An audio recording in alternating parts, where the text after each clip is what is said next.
It's TK Friday and it's time for another full edit, so stay tuned.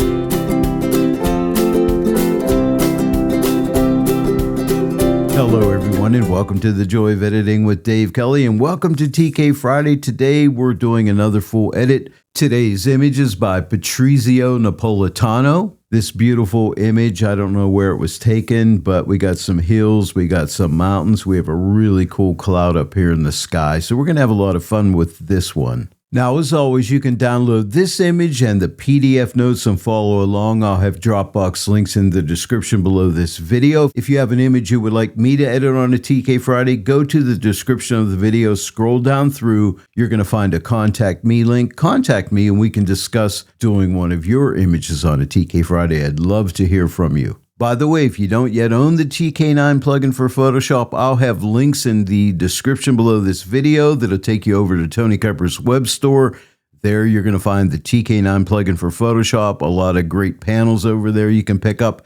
Sean Bagshaw's training videos, which I highly recommend. And you'll also find the TK Grayscale and TK Magic Mixer plugins. They're sold as a bundle. You'll get both plugins for $12. If you're into black and white photography, you'll love TK Grayscale and TK Magic Mixer. Use my promo code DK15 and you'll save 15% off your entire purchase. When you use my promo code, I make a small commission and this helps to support my channel. So I really appreciate it when you use my promo code. And not only are you helping me out, but you're getting 15% off. Well, let's go ahead and jump right in. Now, as always, I start out here in Lightroom Classic and just do some basic adjustments. I did use a linear profile in this image. I want to keep the image relatively flat going into Photoshop because I'll be doing all the heavy lifting in Photoshop with the TK9 plugin for Photoshop. And basically what I do is click on auto and then I just check my white and black points, make sure I'm not clipping up here. Now, as far as detail, I used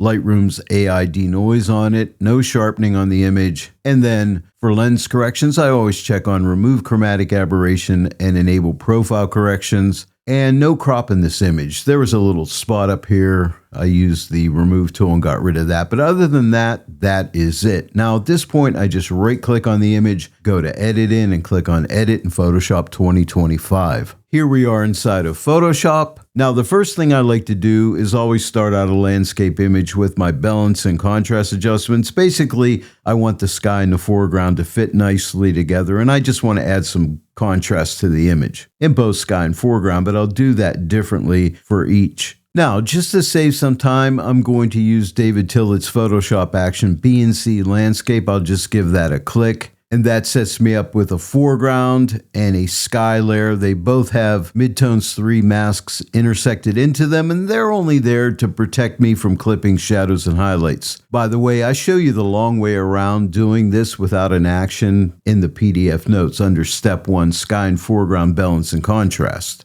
Right now we're on the foreground layer, and basically it's a curves adjustment layer that's being controlled by the color grading tool, which I love the color grading tool. It's great for doing this opening balance and contrast step and for making all kind of adjustments. And also it's especially great for color grading, which I'll do on this image. I'll start out by clicking on the midtone button and I just want to lighten up the midtones. I'll take the brightness slider and we'll drag it to the right and I'll take it over to right there, 37. And what I want to do is add a little bit of a warm color grade. So you see my cursor, you can click anywhere on this color wheel you want to add a color grade. Like I can click on green. I wouldn't want to do that, but I just want to show you, or magenta or blue.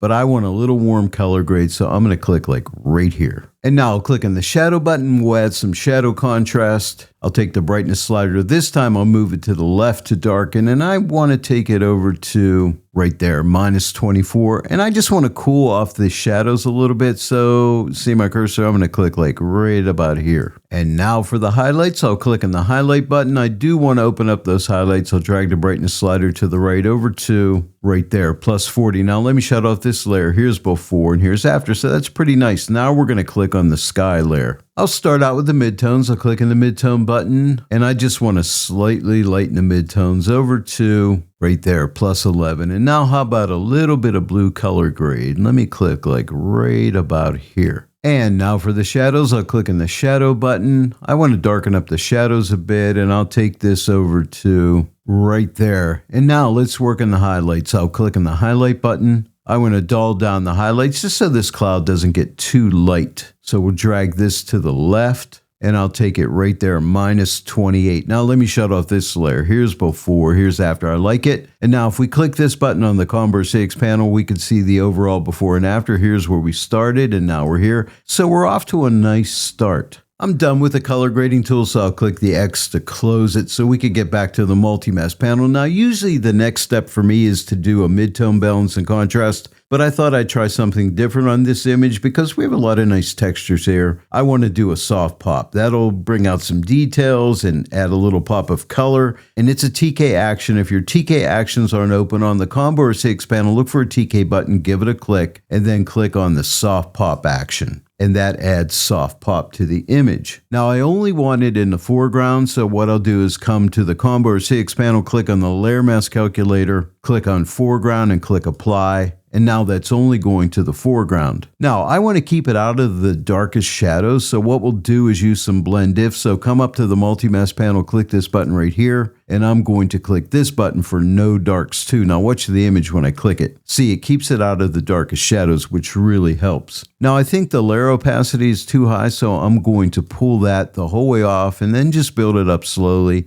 and stop where I think it looks the best. And I think it looks the best right here at 70%. Now let me shut off this layer. Here's before and here's after. I like it. But now what I want to do is lighten up the midtones a little bit in the foreground because they got a little darker after soft pop. But before I do that, I have a special announcement for you. Tony Kuiper just put out a new blog post, and he's telling us Photoshop's depth map is now working in Photoshop Beta 27.0.1. So that's good news, meaning it'll get fixed in the regular Photoshop 2025 very soon. So I'm happy about that. And also make sure you subscribe to Tony Kuiper's blog, because there you're going to be able to stay up on all the latest products that Tony develops and any updates for any of his panels and so on. So make sure you sign up, and he gives you tons of great information. Like you could check the reader favorites out here. So there's a lot of cool stuff on here. So sign up for Tony's blog. It's very important. Now let's lighten up those foreground midtones. I need to get to the multi-mask panel, the edit blend diff panels in the way. Just click the X. I want to use a luminosity mask, so we'll click this button right here. I want to use a midtone. Right now I'm in lights 1. Here's midtones 1, here's midtones 2, here's midtones 3. They're all midtones, but they get lighter as they go. I want to be semi-aggressive, so I'm going to use midtones 2. I'll just output it to a curves adjustment layer, and I'm only using that curves adjustment layer to add a blend mode. So I want to lighten, so I'll click this SCR button for screen, and you note my image gets lighter. I only want this in the foreground, so come to the Combo 6 panel and click on the layer mask calculator button. And now I could click on sky and subtract it, or click on foreground and intersect it. Either way it'll work. I'm going to click on sky and click minus to subtract out the sky.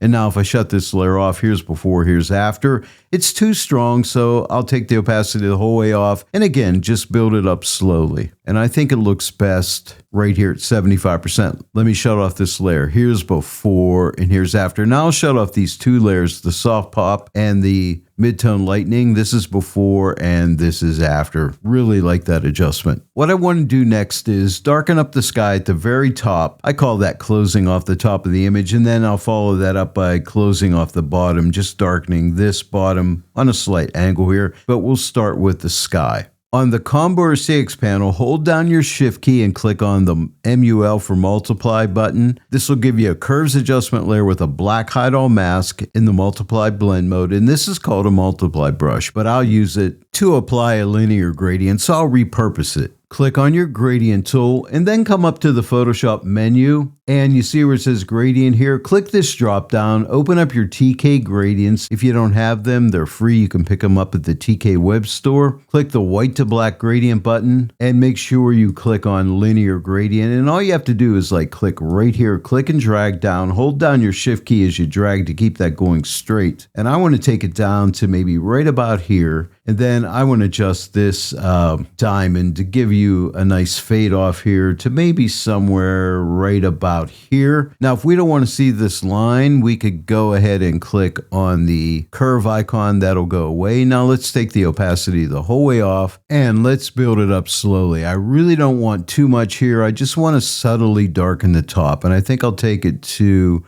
right there, 10%. Let me shut this off. Here's before. Here's after. See, it just slightly darkens the top and it keeps the viewer into the frame. And now for the bottom, what we're going to do is hold your shift key down again and click on the multiply button. We get another multiply brush, curves adjustment layer in the darkening multiply blend mode. Click on your gradient tool and click right here and click this button again to reset that gradient. That's important. And make sure you have linear gradient clicked on. And now what I want to do here is just click right here and drag up on a slight angle. You see that maybe somewhere right about there. And now let's take the opacity the whole way off and let's build that up slowly and stop where we think it looks the best. And I think it looks good, like right here at 48%. Let me shut off this layer. Here's before, here's after. Now we've closed off the bottom and the top, and now we're ready to move on to the next step. I'm looking at this rock here, and these little rocks over here in this path. I just want to darken them up a bit, so we'll burn them down, but I'll use a luminosity mask to help us target those. So come up to the multi-mask panel, click on the luminosity mask button. Now those are light tones. This is lights 1. Look at those rocks. Here's lights 2. Here's lights 3. See how it really targets these rocks in this path really nicely. And we could refine it a little bit by clicking the levels button. And what I want to do is just take the highlight slider and drag it to the left over to right there. And let's just tighten up the shadows. I'll drag this slider into the right over to right there. And now we're really targeting these areas. And now let's output that to a burn tool. Now make sure you use the right side because there's a reason for it this time. So click right here. What we're going to get is a blank pixel layer in the soft light blend mode, and we have a black brush. Now I want to burn this at a very low opacity of 10%. Right now I'm at 20. I'll type my 1 key, and all I want to do is start to paint over these. See, when I paint, lift my brush or unclick my mouse and paint again, they get a little darker. So just kind of play with these and kind of blend them in. You can go over them again if you need to. But something like that here and here. Maybe I'll darken this one a little more, and maybe I'll just hit this path like one time like that just to tone it down. Now let me shut off this layer. Here's before and here's after. Again, before and after. I think I need a little bit more. I'm going to darken this a little more, come up in here, hit this again, maybe darken these just a little bit more.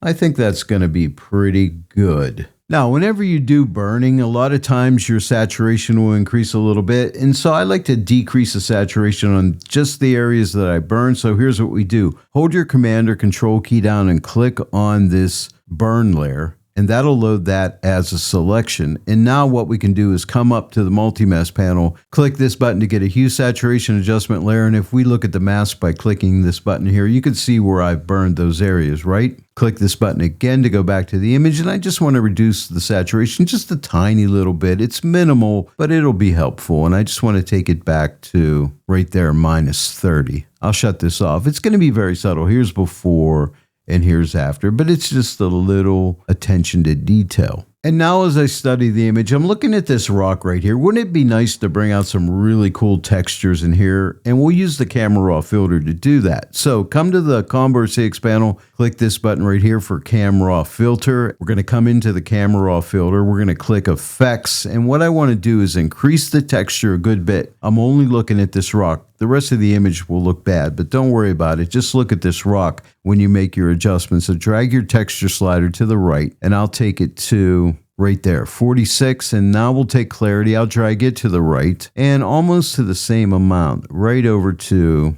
right there, 44. And let's give it a little dehaze. Again, I'm only looking at that rock, and I'll take that over to right there, 26. Now let's click on the light tab, and I want to decrease the exposure just a tiny wee bit over to right there, -0.05. I want to pull back on the highlights a little bit over to right there, -26. Again, I'm only looking at this rock over here. And now let's pull back on the shadows just a little bit to darken up the shadows. And I'll take that over to right there, -21. And now let's just click OK and go back into Photoshop. Now I only want it on this area right here. So what we can do is click on the Object Selection tool. I'm in the rectangle mode, and all I'm going to do is just click and drag right here just to select that area. Just like that. It picked up some of this area here, but I don't think it'll matter. And now we're going to come to the Layer Mask Calculator button. Actually, no, we can do this quicker. All we have to do is click this button to add a layer mask, and now you can see that our selection is built right into the mask. Now, if the effect is too strong, we could take the layer opacity and pull it back a little bit, and I think I'll take it back to like 80%. Let me shut this off. Here's before, here's after. Isn't that nice, all that beautiful texture?